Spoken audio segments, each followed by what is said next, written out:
21শে ফেব্রুয়ারি যা ফুল দিয়ে আসি স্কুলে যাওয়াই আমার সাথে কথা শেষ। পরশুদিন কথা বলেছি, কাল আর কোনো কথাবার্তা আমার সঙ্গে হয়নি। আমার কাছে ভালো লাগলে না, আমি ভোরে আজানের সময় উঠে বলতেছি আমার মেয়ের কাছে ফোন দেওয়ার কথা, আমার স্বামীকে। তোর কাছে এত সকালে ফোন দেওয়া লাগবে? তা আমি বলছি, দেও, আমার ভালো লাগতেছে না। দিয়ে আমার বড় মেয়ের কাছে ফোন দিয়েছেন, বড় মেয়ে বলতেছে আম্মু দাদির শরীর ভালো না, আমি সেখানে যাচ্ছি। এই যাওয়ার পরে এই শুনতেছি এরকম। আমি এ পর্যন্ত দেখিনি, ওইখানে এইভাবে ঢেকে রাখেছে, আমার এখনো দেখায়, আমি কিছু বলতে পারতেছি না। আমি অবশ্যই আমার বেটি যা করছে আমি বিচার চাই, অবশ্যই চাই। চাবো না কেন, আমি চাই যে ওদের আমার সন্তানকে যেভাবে মারেছে তার থেকে নিষ্কৃত করে যেন ওদেরকে মারে। সুস্থতাই আমি দেখতে আইছিলাম, অসুস্থর খবর পাই যে বিটি মরি গেছে, ওই বিটি আমাকে ফোন দিয়েছে। আমি সাথে সাথে আসি সারি, মা ঘুমাচ্ছিল, আমি মা ডাকি কইছি, মা কই কি হয়েছে তোমার? ঘুম ঘুম চোখে টেনে যাচ্ছে না। আজ রাত্রি ফোন দিছি আমার ননদের কাছে, আমার ননদ নাই, আমার মার সাথে কথা কবার জন্য। আমি আজ সকালে খবর পাই আমার বিটি মারা গেছে, আসি দেখি আমার বিটি খুন হয়েছে রে। তারপরে দেখি আমার ওই বিটিও নাই রে, দুটি বিটি আমি হারা বেলাইছি।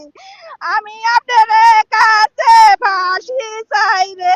হঠাৎ করে উঠে শুনি যে জয়নালের মা মারা গেছে বা কেটে কুপায়ে রেখে গেছে। তো ঘুম থেকে এসে আমরা এখানে আসলাম, আসার পরে দেখি যে এখানে পড়ে আছে জয়নাল ভাইয়ের মা, এখানে পড়ে আছে। পরে এখানে এসে দেখি আমাদের ইরালি কাকার ছেলে, ইরালি কাকার ছেলের নাম শিমুল হোসেন, ও দৌড়ে চলে গেল, এখানে ফলো করে রক্ত ফলো করে ওখানে দৌড়ে চলে গেল। যাওয়ার পরে ওখানে গিয়ে দেখে যে বিবস্ত্র অবস্থায়, হয়তো হতে পারে ধর্ষণ হতে পারে, আমরা আনুমানিক, আমরা তো আর জানি না, তো ধর্ষণ হতে পারে। তো ওখানে গিয়ে দেখি বিবস্ত্র অবস্থায়, গায়ে কোনো কাপড় নাই, হ্যাঁ গায়ে কোনো কাপড় নাই, কাপড় ছাড়া দেখি ওখানে ওই অবস্থায় খেলায় রেখে, মৃত রেখে, কুপায়ে রেখে চলে গেছে। পরবর্তীতে এখন আশেপাশের মানুষজন সবাই আসলো, দেখলো।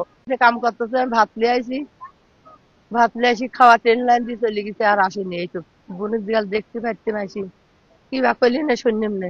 আজ পর ভাতের সময় উঠি, ভাত না দিয়ে খাওয়া দাওয়া শুয়েছি, শুই লইছি। আমার স্বামী এই ভাড়া কামে আছে, আর স্বামী ফোন দিয়ে কষ্ট কি যে তোর বউ মরে গেছে, কিরা বলে কয়েছে যে তো তোমার দেশে মরে গেছে।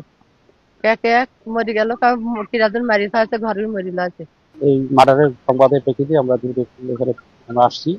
আমরা ঘটনাস্থলটা দেখছি, বিভিন্ন এই ঘটনা জড়িতদের বিষয়ে এবং ঘটনাটা কিভাবে ঘটলো এটা জানার চেষ্টা করতেছি। আমাদের পুলিশ এবং টিমও কাজ করছে আর কি।